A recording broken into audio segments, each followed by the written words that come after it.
So what are different kinds of issues? Actually, companies use different kinds of issues to raise money at one time or the other.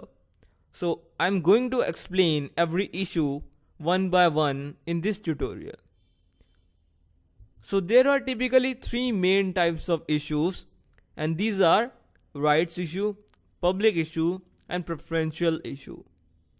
And public issue has further two categories, and these are initial public offering and further public offering.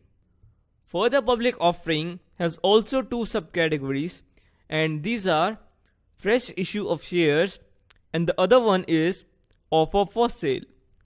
So let me remind you first that I covered initial public offering or IPO in one of my previous tutorials in detail, so I'm not going to explain again in this tutorial. I mean, it doesn't make any sense as it increases the length of the video, and also if you have any doubts about the IPO tutorial, then you can always ask me in the discussion forum. So in this tutorial, I will be focusing on rights issue, preferential issue, and further public offering. Actually, public issue is basically selling shares or issuing shares to the public. So this one doesn't need much of an explanation, and that's why I'm gonna focus on the remaining. Now let me start explaining by rights issue. So please again just read the definition. So rights issue typically means a company issues rights not to the public but to their existing shareholders. The rights issued by the company are a type of privilege that the shareholder gets to buy additional shares from the company in proportion to their current shareholding, and also within a specific time period. So the advantage is the shares are issued at a discount against the current market price of those shares. And even if the shareholder doesn't want to buy the shares, the rights are still not worthless, as these are transferable and they can be sold to another person who wants to buy it. So basically, company issues these rights to the shareholder so that if they want to buy additional shares at a discount, then they can use those rights to buy additional shares within a specific time period at a discount. So this is typically what a right issue is. Now let me give you an example for that. So for example, if a company announces a rights issue, then if the company's share is trading at $100 and shareholders have one right for every share that they have got right now, but 5 rights are required to buy one new share at a discount price. So just like I told you, you need to have rights, you need to use those rights to buy additional shares at a discount price. So you gotta have 5 rights to buy one share at a discounted price, and the discount price is $90. So suppose if a person has 1000 shares, so for every share he has one right, and now he has 1000 rights as one share is equals to one right, but it requires 5 rights to buy a share at a discount price. So 1000 divided by 5 is equals to 200. So he can buy 200 shares at a discount price, which is $90, and can sell those shares at a market price of $100. So that's a straight $10 profit on 200 shares, which equals to $2000.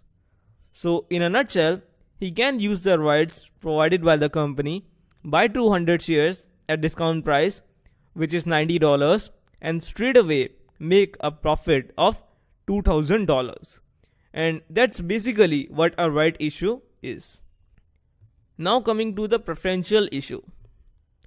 So a preferential issue is another type of issue in which companies issue their equity shares or some other convertible security at a price which may or may not equal to the current market price of the shares in the market. Actually, there is no regulation that the current market price should be equal to the issue price. So there's no compulsion here. The company can issue shares or securities at a discount or they may not. Now, these securities are issued only to a select group of investors, typically banks, hedge funds, pension funds, insurance companies, or wealthy investors.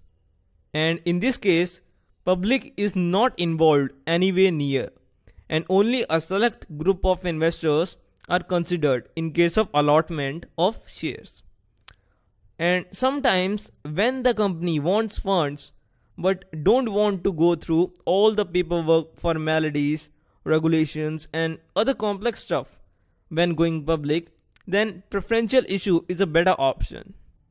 Because in preferential allotment, company have to follow a few rules and regulations as compared to an issue where they are issuing securities to the public. The reason behind this is because general investors or public doesn't know a great deal about investing in companies, and that's why regulating agencies have laid out various rules for companies to be followed when issuing securities to the public. Whereas when you are issuing securities to a select group of investors, usually these persons or entities are considered to be sophisticated investors and they know what they are doing. So regulating agencies spares them some regulations. Now the last one is further public offering.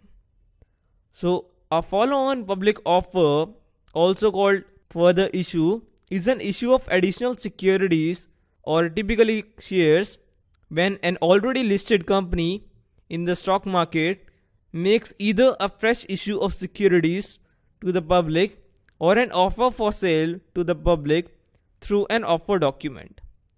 Usually this is done to raise additional capital by issuing more shares to the shareholders in order to invest in further growth or pay off some old debt or any other reason.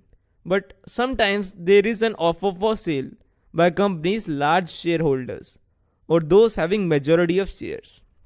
Well, the thing is, many investors have a large shareholding in a company. Typically, these are founders, venture capitalists, or big institutional investors. And sometimes they want to cash out a portion of their holdings. So they make an offer to sell their shares to other investors. Now, as there are two types of follow-on public offering, that is, one when the company issues shares to the investors, and the other where investors themselves sell their shares to other investors. One issue dilutes the share capital while the other doesn't. Now, let me just explain both these with the help of an example. It would make things a lot easier. When the company issues more shares to the public, then the outstanding number of shares increases or rises in the market, but the profit remains the same. So for example, if there were 1000 shares in the market and now the company issues 500 more, but the profit assuming $5,000 remains the same after new issue of shares. So previously profit was divided into 1000 shares. So profit per share was 5000 divided by 1000 is equals to $5. Now as there are 1500 shares, that is 500 more instead of previously 1000 shares, so now profit would be 5000 divided by 1500, which equals to $3.33 per share. So when company issues more shares to the public, it dilutes the share capital. Whereas when founders or big investors sell their shares to other investors, in case of offer for sale, the share capital remains the same as no more share is issued because one shareholder is selling to another. So this is basically what a follow-on public offer is. And these were all of the important issues that I thought of telling you. And if you still have any doubts, then please ask me in the discussion forums.